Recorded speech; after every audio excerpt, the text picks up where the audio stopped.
ဖင်လန်နိုင်ငံမှာကိုပိုင်ဝင်ငွေနဲ့ရက်တည်ပြီးပညာသင်ယူနေတာကြောင့်လူငယ်တွေရဲ့စံပြဖြစ်လာခဲ့တဲ့အလေးနာ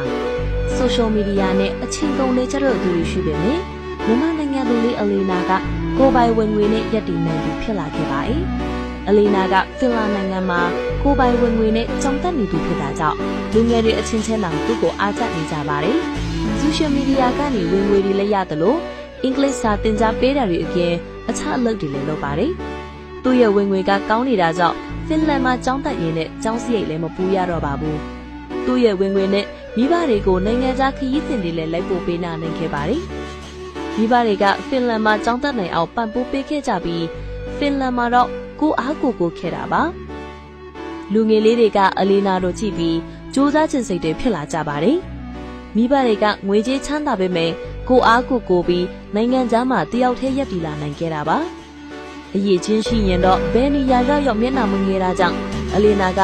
နိုင်ငံခြားမှာလည်းထင်ပေါ်ကျော်ကြားသူဖြစ်လာခဲ့တာပါ။